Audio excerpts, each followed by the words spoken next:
いちご狩りの経済学。いちご狩りとスーパー向け販売を比較。1パック約 300G あたりの収支。スーパー向け。売上800円。運賃200円。荷造り費80円。収穫選別150円。廃棄数70円。栽培費200円。利益100円。いちご狩り。売上1200円。運賃0円。荷造り費0円。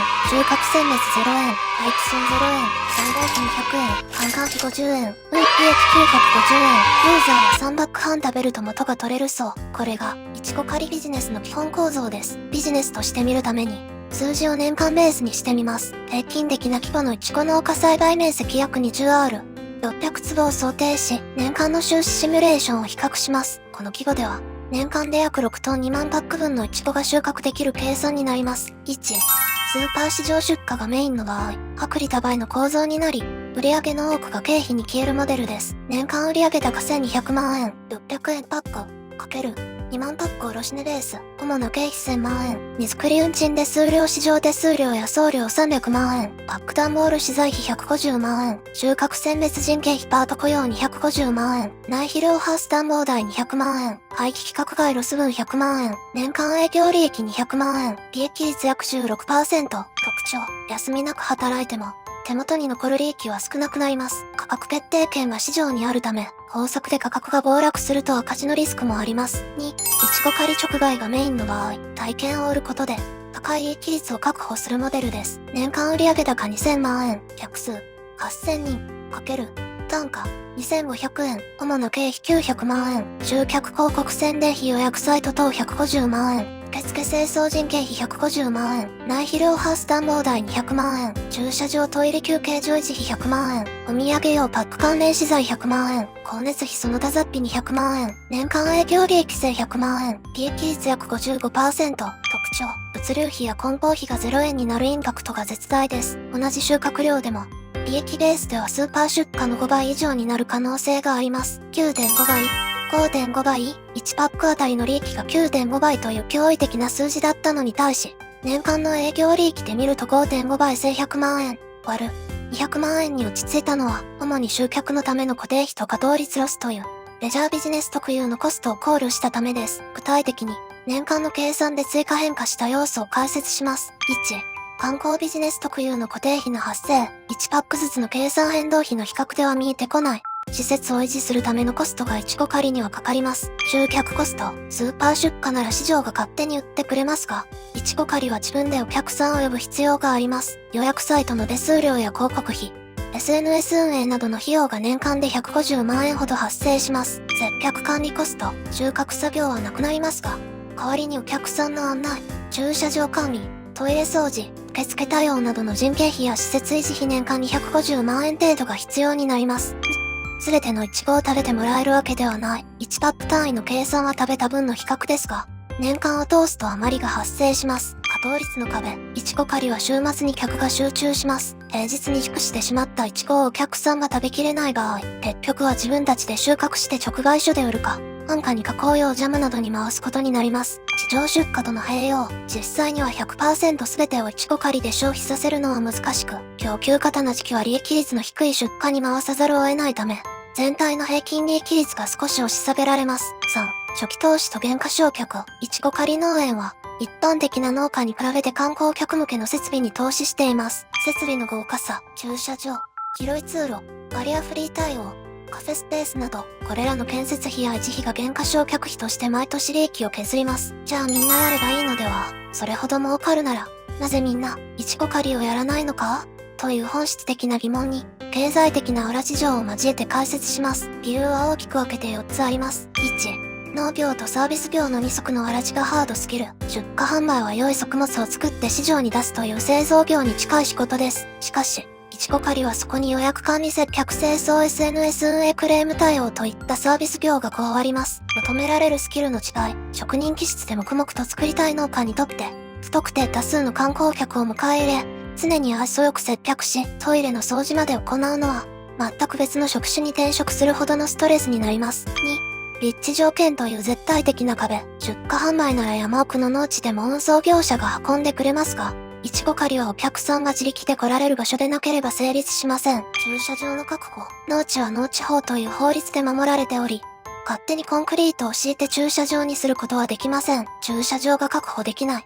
または大型バスが入れない道沿いの農家は、どんなにイチゴ狩りをやりたくても物理的に不可能なのです。3、初期投資と維持費が跳ね上がる。観光農園にするには、通常の農作業用ハウスにはない設備が必要です。高湿来栽培の導入。お客さんが腰をかがめずに食べられる高湿来栽培棚の上に苗を置く方式は、地面で育てる土耕栽培より設備費が数百万1000万円単位で高くなります。衛生安全コスト。通路を広く取る。バリアフリーにする。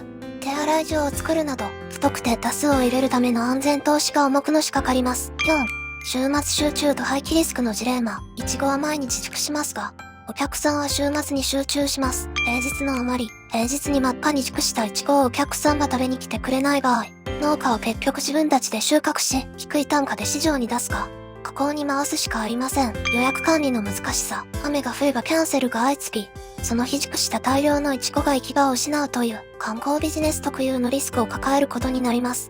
結論、イチゴ狩りは農業の知識だけでなく、観光経営のセンスと立地の運を合わせ持った人だけが踏み込めるハイリスクハイリターンの領域です。だからこそ、多くの農家は利益は少なくても、作ることに専念でき、全量を買い取ってくれる市場出荷という安定した道を選びます。儲かると勝っていても、農業から観光業へ業態を変える心理的物理的ハードルが5倍の利益差を埋めさせない壁になっているのです。絶叫は、イチゴ狩りという観光業に振り切らず、あくまで農業の延長線上で賢く稼ぐ農家が活用しているのが、直売所道の駅やスーパーの地場産コーナーをメインにした戦略です。観光農園のような接客リスクや設備投資を抑えつつ、出荷販売よりも高い利益を確保する、非常に堅実な経済モデルです。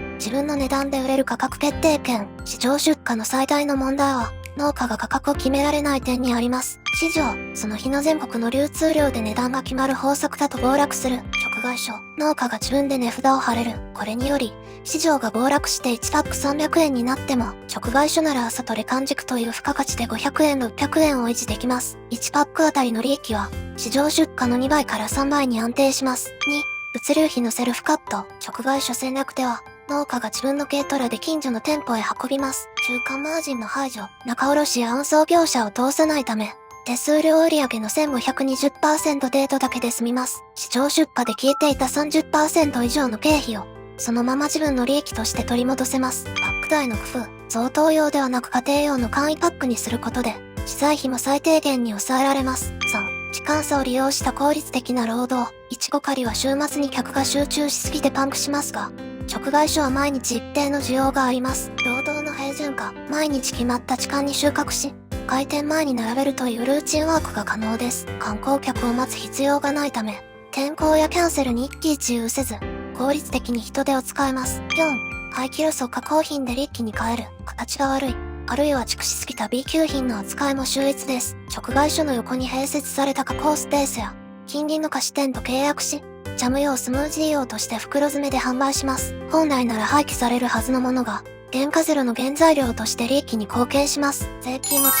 イチゴ農家の経営において、販売形態が変わると消費税の区分と農業所得としての扱いが大きく変わります。特にイチゴ狩りは、税務上は農業とサービス業の境界線にあるため興味深い取り扱いです。1、消費税率の違い 8% か 10% か、同じイチゴを扱っていても、消費税の税率が変わるのが最大の特徴です。スーパーより 8% 飲食料品の譲渡に当たるため、軽減税率が適用されます。直売所 8% スーパーと同じく、単なる商品の販売譲渡なので 8% です。イチゴ狩り 10% 駅務の提供サービスとみなされます。場所を提供して収穫させるという体験料なので、軽減税率の対象外です。なお、イチゴ狩り園の中で、別途お土産用パックを販売した場合は、そのパック代だけは 8% になります。帳簿上でこれらを明確に分ける必要があります。農業所得の区分と所得税計算においては、いずれも農業所得として合算できますが、税務署への説明として内訳が重要になります。スーパー直売所、100% 農業所得です。イチゴ狩り、農業の一部ではありますが、実態は観光業です。あまりに接客や飲食提供カフェ併設などが大きくなると、税務上事業所得サービス業として農業所得と分離して計算するよう求められるケースもあります。3、農家が受けられる強力な税制優遇。農業には、他の業種にはない特有の優遇筋があります。いちこ狩りへ転換する際の大きなメリットになります。農業経営基盤強化準備金、認定農業者などが農地を広げたり機械を買ったりするために利益を積み立てた場合、その全額を必要経費に算入できます。効果、いちこ狩りで出た大きな利益を将来のハウス増設のために貯金しながら、その年の税金を大幅に減らすことができます。肉用牛特定の農産物の課税特例、いちご自体に直接的な所得免除はありませんが、農業用資産自動換水システムや最新ハウスなどを購入した際の特別償却一気に経費にするや税額控除税金そのものを引くが非常に手厚いです。固定資産税の軽減農地評価、いちこ狩りを言っていても、そこが農地として認められていれば、宅地に比べて固定資産税は圧倒的に安いです。リスク、ハウスの周りをコンクリートで固めて完全に観光施設とみなされると、農地評価から外れ、税金が跳ね上がる恐れがあります。まとめ、経営的な視点、いちこ狩りは、消費税が 10% になるため、価格設定時に税込み価格を慎重に決める必要があります。消費税分、手残りが少し減る。しかし、農業特有の準備金制度などをフル活用すれば、いちこ狩りで稼いだ利益を賢く節税し、次の投資に回すことが可能です。いかがでしたか？この情報が役に立ったらいいねとチャンネル登録お願いします。